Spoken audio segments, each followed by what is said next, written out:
You've probably seen it happen or heard from other authors in, say, things like forums and Facebook groups. You launch your book, implement your marketing tactics, and your sales start coming in. But then all of a sudden, sales just start to drop. You put more effort into the marketing, but you just don't see the same results as before.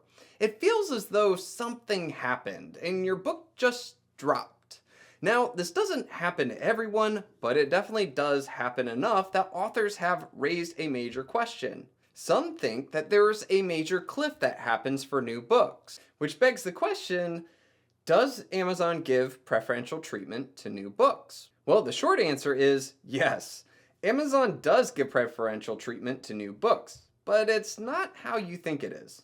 So in this video, I'm going to help to explain exactly how Amazon does this, what you as an author need to know, and what you can do to minimize or mitigate that cliff or even extend the preferential treatment.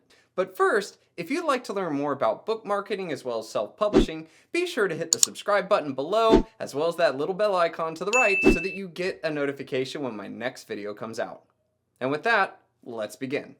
Okay, before we get into this though, if you'd like to learn more about the experiments that me and my team took in order to get this data, as well as to understand what the cliff was, I'll put the link in the description below so you can jump right into that. However though, in the rest of this video, we're going to move straight into answering those questions that I talked about and get to the good stuff that you can use right away.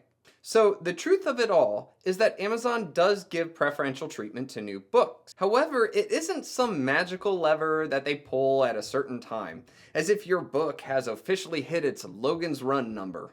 Instead, it's actually about something a little bit more than the duration. You see, what Amazon does is that when your book is new, Amazon gives you the benefit of not only showing your book for the requested 7 Kindle keyword phrases that you entered, but also knows to expand your suggested keywords to even more keywords that they think are also pertinent based off of the list that you created. So because of this, your book shows up naturally on Amazon much more often during your launch and when it's new. Now, over time, Amazon's actually looking to see if your book converts well for those keywords, meaning that when people type it into Amazon and they find your book, that they're actually purchasing it and it's making, well, Amazon more money, and you too. And if the answer is yes and you are converting, then they add even more keywords to what they initially did. But if the answer is no, then they start to reduce them. Ultimately, what Amazon is doing is giving your book a better chance so as to allow them to see where your book best fits, because the market is helping them to make that decision. Now, if your book keeps doing well and converts well, Amazon will keep expanding it to more and more places on their store.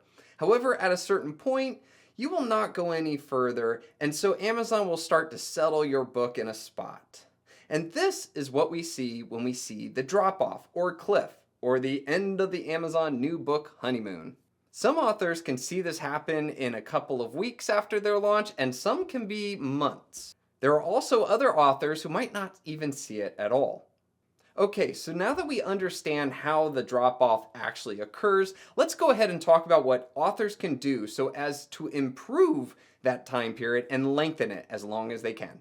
First things first, this is why selecting the right keywords from the beginning can be crucial to your book's launch. If you just go to your 7 Kindle keyword boxes and just put something in there, you're not giving Amazon enough chances to really put your book in the right spot.